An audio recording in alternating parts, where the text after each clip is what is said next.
How deep must a leader fall before their neighbors begin to act like they don't exist? It's a haunting question, the kind that doesn't just open a story, but exposes a truth. And this week, that truth hovered over Tanzania like a shadow as the region's most powerful leaders gathered for the SADC Summit. Yet somehow, Tanzania, a founding voice in southern Africa, was treated like an empty chair. Picture this: presidents, kings, ministers, all appearing on the screen during a high-level virtual summit. Zimbabwe's President Mnangagwa speaks. Malawi's newly elected President Mutharika is praised warmly. Condolences are offered to Madagascar in its time of crisis. And then, silence. A long, unmistakable silence when it came to Tanzania. No congratulatory remarks, no acknowledgement of leadership, not even a diplomatic greeting. For a country that has always stood tall in the region's liberation history, this felt like a quiet but deliberate act of erasure. And for many, watching, especially older Africans who remember Tanzania's historic role under Nyerere, that silence cut even deeper. Because everyone knew why. Tanzania is still reeling from accusations of a deadly post-election crackdown, reports of thousands of casualties, military checkpoints across cities, foreign nationals being stopped, questioned, or even detained. The region sees it. The world sees it. And now the silence of Ramaphosa, a silence louder than any condemnation, has become its own message. So tonight we ask, is this the moment Tanzania begins to lose the trust of its own neighbors? And what happens to a nation when the region quietly pushes it to the edge? If you care about stability in Africa, if you understand how one country's crisis can affect an entire region, stay with me. And before we dive in, let me ask you this. Do you believe Tanzania's leadership can still regain the confidence of its neighbors, or have they crossed a line that cannot be undone? Share your thoughts, and don't forget to subscribe if you believe the truth matters more than the headlines. When the SADC Summit opened that evening, nothing in the official agenda suggested that anything unusual was about to happen. It was meant to be a formal procedural meeting, one where South Africa would hand over its interim leadership of SADC after Madagascar's political collapse, and where the region's heads of state would reaffirm their shared commitment to stability. But sometimes, history doesn't announce itself with trumpets. It reveals itself in subtle gestures, in pauses, and most powerfully in silence. As the virtual screens flickered to life, familiar faces appeared. Zimbabwe's President Emmerson Mnangagwa, Malawi's President Peter Mutharika, King Mzwati III of Eswatini, ministers from Angola, Zambia, Botswana. And chairing it all was South Africa's President Cyril Ramaphosa, the man many consider the most influential figure in southern Africa today. To the untrained eye, it looked like any other SADC gathering. But for those who have followed African diplomacy for years, something felt off even before Ramaphosa began speaking. Tanzania's leadership, normally one of the first to be acknowledged, was sitting quietly on the side, represented only by Vice President Emmanuel Nchimbi. There was no warm greeting, no reference to President Samia Suluhu Hassan, no sign of the respect Tanzania once commanded. Then Ramaphosa began his opening remarks, and the quiet tension became undeniable. He started by congratulating Malawi for its recent presidential election. He spoke warmly of Peter Mutharika's victory, praising Malawians for their resilience and political transition. He then turned to the crisis in Madagascar, offering condolences to the families who had lost loved ones during the unrest and acknowledging the difficult decisions ahead for the region. Every word was measured, every phrase carefully chosen. But then came the moment that defined the night, not for what Ramaphosa said, but for what he didn't. He simply moved on. No mention of Tanzania, no acknowledgement of Samia Suluhu Hassan, no reference to the contested Tanzanian elections or the tragic reports of thousands killed in post-election violence. Not even the usual diplomatic courtesy of recognizing a head of state. In the world of regional politics, this was not an oversight. It was a message. Tanzania, once respected as a stabilizing pillar of southern Africa, was being treated as if it wasn't even in the room. The camera captured Vice President Nchimbi, sitting stiffly, hands clasped, eyes fixed straight ahead. He had attended expecting at least a symbolic gesture of validation, something to ease the growing international scrutiny.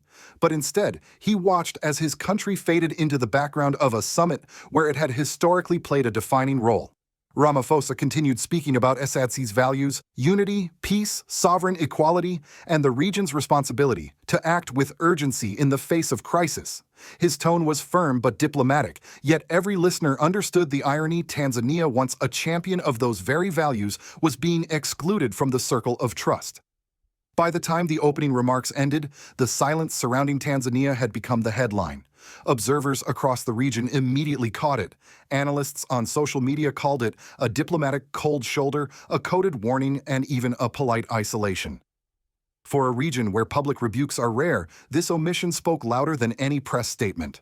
The message was clear: SADC sees what is happening in Tanzania. SADC is uncomfortable, and for now, SADC is choosing distance. For a nation that helped shape Southern Africa's liberation struggles and unity projects, this moment marked a profound shift. Tanzania was not merely ignored, it was symbolically removed from the table, and this was only the beginning. The moment Ramaphosa ended his opening remarks, a strange tension rippled through the summit, a tension that needed no explanation. Everyone present knew Tanzania had just been publicly deliberately sidelined. But the real explosion didn't happen inside the virtual meeting room. It happened outside on the screens of millions watching from across the region. Within minutes, social media lit up like a wildfire. People replayed the clip over and over: Ramaphosa congratulating Malawi, Ramaphosa consoling Madagascar, and then gliding past Tanzania as if it were an invisible state. Commentators, activists, and ordinary citizens across southern Africa began posting their reactions. One writer captured the sentiment of thousands when he wrote, "I just listened to Ramaphosa. He congratulated Malawi's election victory, but said nothing about Tanzania's so-called 98% landslide, not even a diplomatic nod." When silence speaks this loudly, it's no accident. Another message read, "Madame Dictator of Tanzania slaughtered thousands to stay in power." At least Ramaphosa refused to endorse it. That silence counts for something. For many older Africans who still remembered Tanzania's golden age under President Julius Nyerere, a time when the country was viewed as the moral compass of the region, the shock was palpable. This wasn't just a political slight, it was the collapse of a legacy. Meanwhile, the pressure online grew so intense that the SADC Secretariat found itself in an awkward scramble. Only after hours of criticism did SADC release a joint statement, one that attempted to soften the optics, but only made the situation more obvious. The statement suddenly included both Madagascar and Tanzania in its list of condolences, acknowledging loss of life and destruction of property following protests. But by then, everyone had already seen the original omission. Everyone knew Tanzania had been left out of the first draft. It felt less like diplomacy and more like damage control. Inside Tanzania's delegation, Vice President Emmanuel Nchimbi was now under visible pressure. With cameras still rolling, he attempted to reassure the region. "Calm has been restored," he insisted. "Life has returned to normal." But his words hovered in the air without landing. No one echoed his sentiment. No one affirmed Tanzania's stability. No one even responded.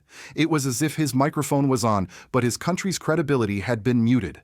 This silence was the climax of the summit, not a dramatic confrontation, not a heated exchange, but a void. A void shaped by distrust, fear, and a quiet regional consensus that something inside Tanzania had gone terribly wrong. But the reaction didn't stop at Africa's borders. Across the ocean, the United States Embassy in Tanzania issued its own blunt assessment, contradicting Nchimbi's narrative entirely.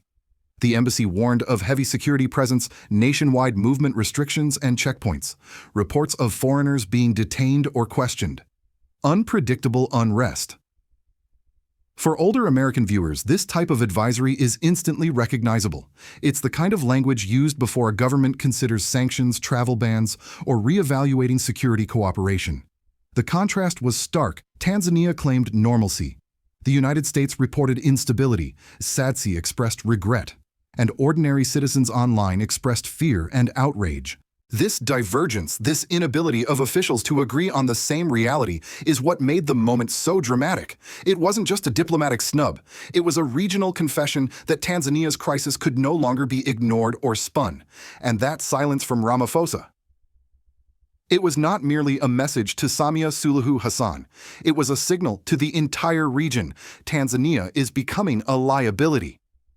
The summit's climax wasn't an explosion of anger, it was a quiet, devastating withdrawal of trust, the kind that nations don't recover from easily, the kind that lingers long after the meeting ends. Long before the SADC Summit pushed Tanzania into silence, the warning signs were already written across the country's streets. And for ordinary Tanzanians, the political crisis wasn't an abstract diplomatic issue. It was something they could feel under their feet, hear outside their windows, and fear in their daily lives. In the weeks following, the disputed election, neighborhoods that once echoed with markets and children playing suddenly found themselves under the shadow of military vehicles. Checkpoints grew like weeds at intersections near bus stations outside hospitals. Soldiers carrying rifles stood watch in places where only police officers used to be. For many older Tanzanians, it revived memories of eras they believed were long gone. Residents whispered to each other in doorways, "Have you heard? They arrested another group last night." Taxi drivers warned passengers not to travel after sundown. Mothers sent their children to school with trembling hands, unsure if they would return through the same streets. The government insisted this was restoring order. Citizens experienced it as a deepening storm. Those who dared to protest the election results faced overwhelming force. Witnesses described scenes of tear gas blanketing entire blocks, people running blindly through alleys, and security forces firing live ammunition into the air and sometimes into crowds. Reports emerged of thousands dead, though official numbers were far lower and fiercely contested.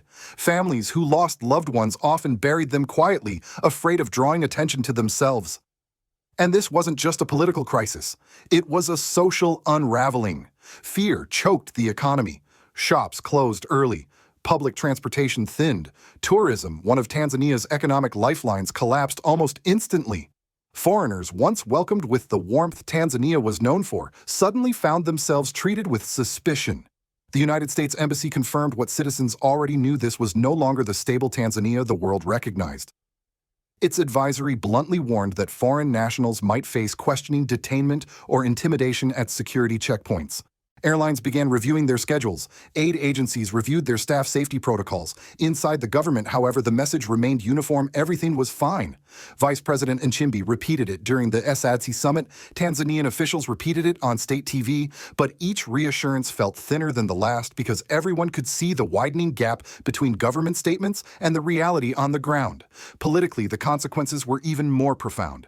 Tanzania's ruling party, once admired for maintaining peace across decades, now found its moral authority crumbling. Opposition leaders called the election results fraudulent. Civil society groups raised alarms about disappearances and unlawful detentions. Activists reported being followed or harassed. Lawyers representing arrested protesters spoke of intimidation and stalled cases. And beyond Tanzania's borders, allies grew uneasy. SADC's diplomatic distance signaled that regional partners no longer trusted the government's narrative. With Ramaphosa's silence at the summit, Tanzania's political standing took a blow far heavier than any public condemnation. It suggested that the country was no longer viewed as a pillar of stability, but as a source of possible contagion, political, social, and even economic. For a nation that once served as a sanctuary during Africa's liberation struggles, the irony was painful. Tanzania, the safe haven, was now seen as a danger zone. The cracks were not just in the political system, they were spreading through the lives of millions of ordinary people. And unless the government shifted course, those cracks were destined to deepen. From the outside looking in, Tanzania's crisis may seem like just another chapter in Africa's long list of political struggles. But for the United States and the broader international community, what is unfolding in Tanzania carries deeper implications, the kind that shape diplomatic alignments, security cooperation, and regional stability for years to come. Washington has long viewed Tanzania as one of East Africa's anchors, predictable, calm, and generally friendly to Western engagement. For decades, American diplomats praised Tanzania for avoiding the kind of political convulsions that rocked its neighbors. Peaceful elections, stable leadership transitions, and tourism-driven growth made it a model for the region. But that perception has shifted dramatically. The U.S. Embassy's recent advisory, blunt, unambiguous, and unusually direct, revealed how far Tanzania has fallen in the eyes of American policymakers. When an embassy warns citizens about increased checkpoints, detentions, and the possibility of arbitrary questioning, it signals that Washington no longer sees the government as firmly in control of its own security apparatus. It suggests mistrust, not only toward the situation, but toward the leadership managing it. For older American viewers who watched similar patterns in nations like Ethiopia, Uganda, and Sudan, the signs are familiar. A disputed election, a violent crackdown, a government insisting everything is fine while international observers document the opposite. These are the early indicators of a country slipping out of alignment with U.S. expectations. And when such shifts happen, Washington responds. Not always loudly, but decisively. Aid packages get reevaluated, security partnerships are paused, diplomatic engagements cool into stiff formality. Beyond the United States, global institutions are also recalibrating their positions. The European Union, historically attentive to human rights signals, has begun monitoring the situation closely. In EU language, that phrase is the equivalent of a yellow warning light. If reports of mass casualties gain further confirmation, the EU could begin exploring sanctions, travel restrictions, or frozen cooperation agreements. Meanwhile, the African Union faces quiet pressure to take a firmer stance. Tanzania's crisis is not just a domestic issue. It risks destabilizing a region already grappling with insurgencies, economic fragility, and political uncertainty. Behind closed doors, AU advisors are undoubtedly asking the same question SADC indirectly raised: can Tanzania still be trusted as a stabilizing actor? And this is where the contrast becomes sharpest. At a time when countries like Burkina Faso, Mali, and Niger are pivoting towards sovereignty-driven leadership narratives, gaining attention, reshaping alliances, and redefining Africa's political future, Tanzania is moving in the opposite direction. While figures such as President Ibrahim Traore are positioning themselves as symbols of a new African awakening, Tanzania appears trapped in an older cycle of denial, crackdown, and isolation. For international observers, this divergence matters. It influences where investments go, where partnerships deepen, and where diplomatic energy is spent. Tanzania was once seen as one of Africa's most stable democracies. Now it risks becoming a case study in self-inflicted decline. To the world, the question is no longer whether Tanzania is in crisis. It's how far that crisis will spread and how long its neighbors and partners like the United States are willing to watch before stepping in. In the end, it wasn't the speeches, the protocols, or the ceremonial handovers that defined this SADC summit.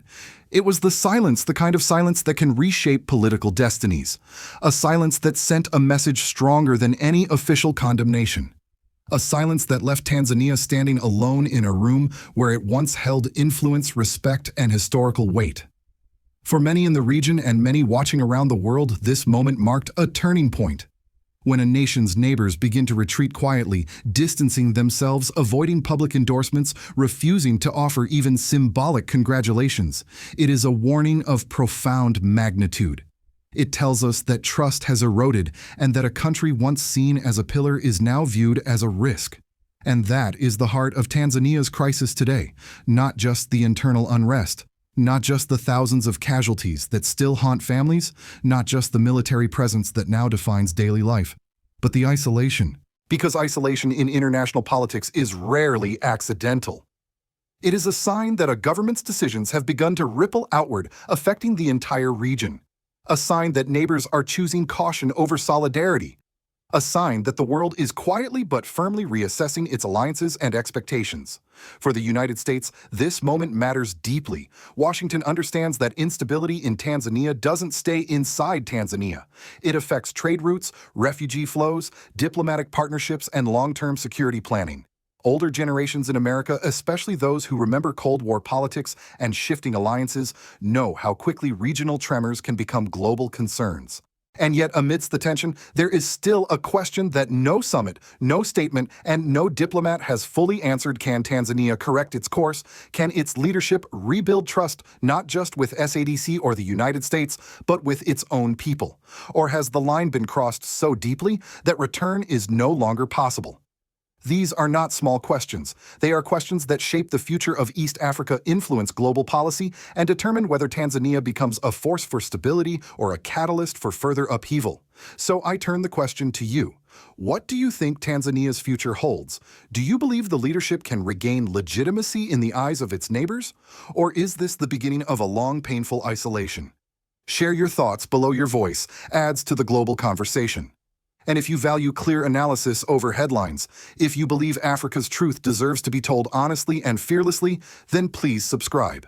Your support helps keep stories like this alive.